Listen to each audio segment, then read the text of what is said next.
everyone, I'm Polly, and today we're building a cemetery and Coco's house. And this build was not a planned build.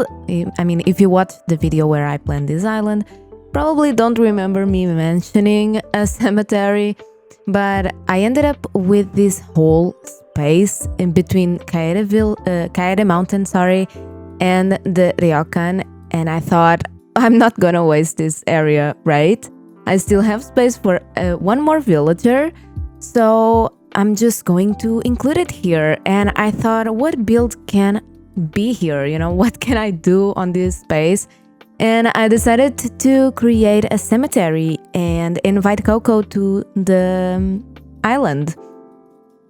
I'm also including the Nook's granny here. At first, I thought of putting it on one of the beaches, but you know, I had this space to fill. It is kind of a big building and it's a great space filler, so I just put it here, made some very simple decoration next to it, and called it a day. And I think that I prefer it here other than on one of the beaches, because I don't really have that much space on the beaches, to be quite honest with you. So I'm happy that it's here. And I will also decorate the secret beach, because at first I thought that the secret beach wasn't going to be accessible from anywhere on the island, but it turns out that it's right next, I mean not right next, but it's right behind this area, so might as well include it, right? So why did I choose Coco and why am I doing a cemetery?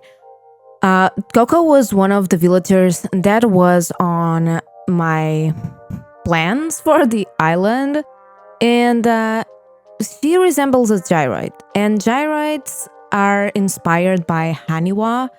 They are terracotta clay figures used in funerary rituals during the Kofun period in Japan. You probably have heard about it before. People talk about it all the time. So I thought that it was really appropriate that she lived next to a cemetery.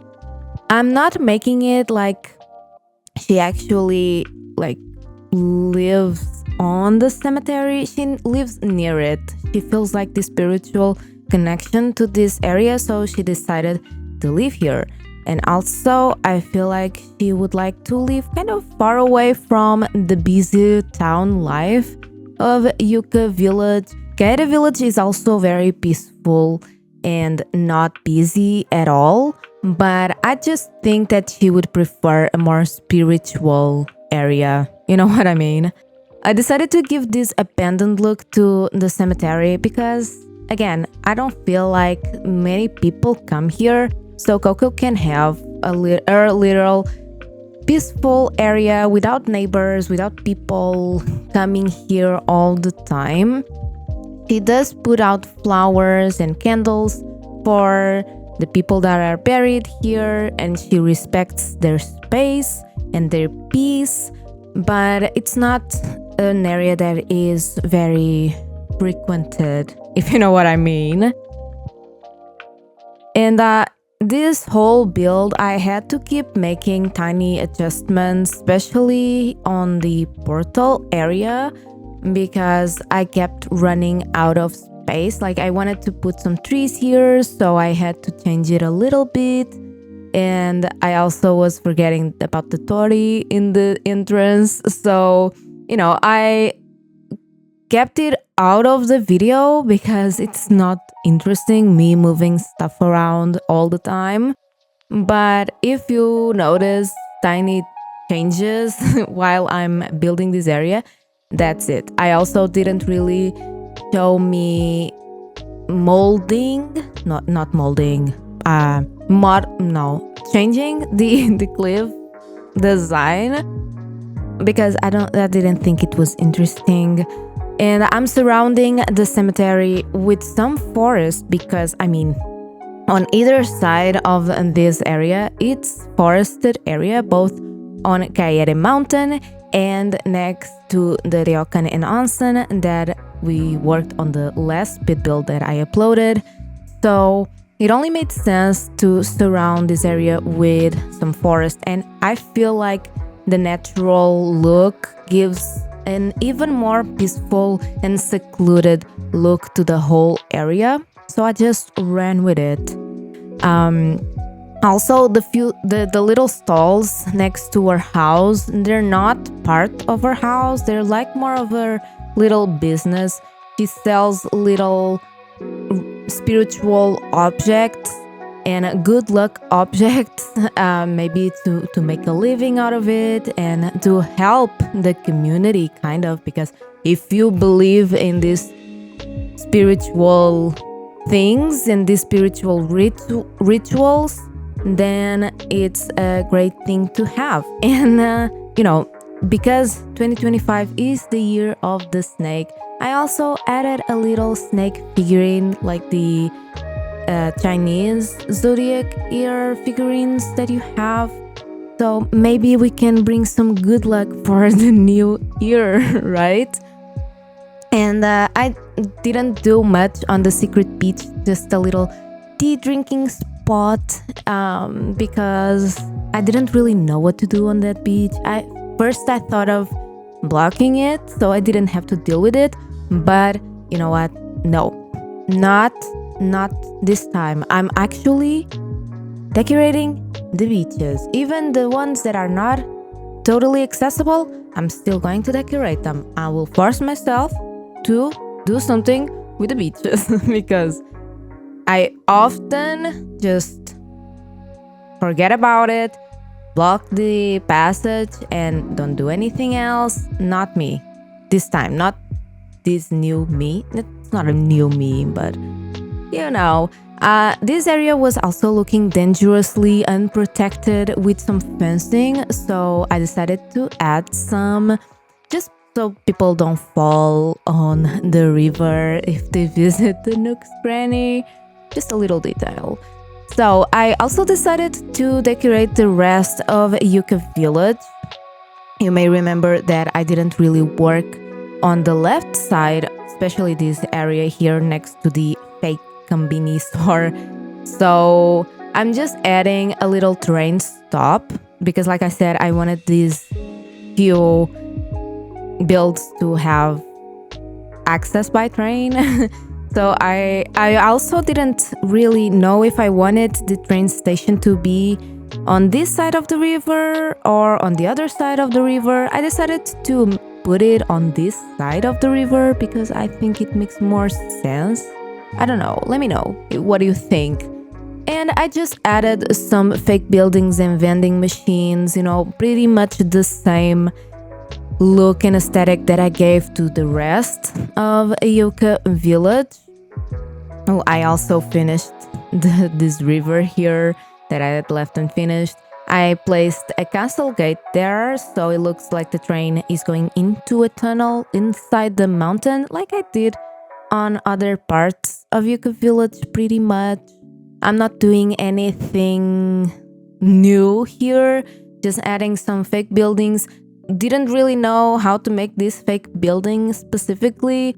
It was in kind of an awkward area because Kaede Mountain is right here. Like, this is already Kaede Mountain, and I didn't want to mess with it too much. So I just put this fake building to create some, ambiance to this area.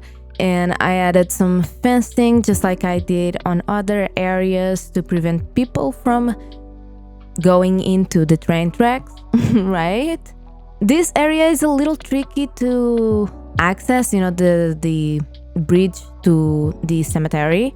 But I mean, at the same time, I didn't want that entrance to be too obvious, so people don't tend to go and kind of disrupt. Is that how you say it? The peace on the cemetery area. And I just added some natural decoration on this part of the train tracks as well, just like I did on the other side. It's just the continuation of what I did on the other side. super simple, but I think it looks super pretty. And the rest of the forested areas on the Kaede mountain and all that, I'm going to do them off camera because it's always the same. I'm kind of messy doing those things, so I decided to just do them off camera. You've seen me doing forested areas like a bunch of times already, so I think it's okay. And for Coco's interiors, at first I thought of doing like a shrine inside, just so it would, continue the look of the exterior with more of a spiritual thing. But I ultimately decided to give her just a regular interior because, she still needs a place to live, right? And I wanted to make it cozy. I wanted to, because she has that little tea drinking area on the secret beach. I also wanted to kind of bring that inside so she can also enjoy her tea inside if it's too cold or something like that. Give her a cozy kitchen that, I'm not gonna lie, I struggled a little bit with the layout for this house and the patterns and all that. But I still really like how it came out. I don't know if I really like the transition between the eating area and the kitchen area. I couldn't really put like something dividing the two areas. Not that I wanted to divide them, but have some kind of visual cue that they're different areas, if you know what I mean. But it is what it is. We only have so much space to work with on the villager houses, so I did the best that I could with the resources that I had.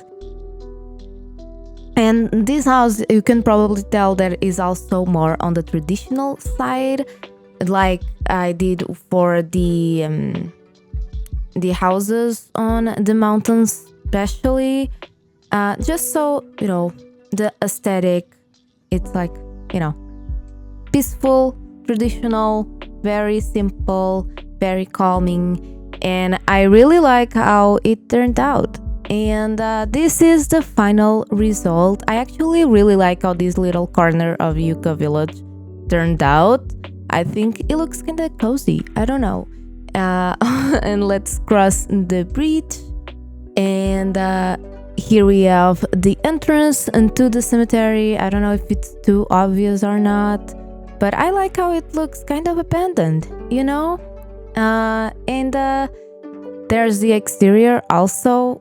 Didn't really know what to do with the exterior, also struggled a little bit, but I think it's just a peaceful, relaxing area. It's kind of weird using the term relaxing on a cemetery, but whatever. I hope you enjoyed this speed build, and I hope you're enjoying this island so far, because I am. And if you did enjoy the video, don't forget to like it and subscribe to the channel if you haven't already. We are already finishing this island, so if you don't want to miss the next speed build, make sure you subscribed. And thank you so much for watching, and I hope to see you next time. Bye!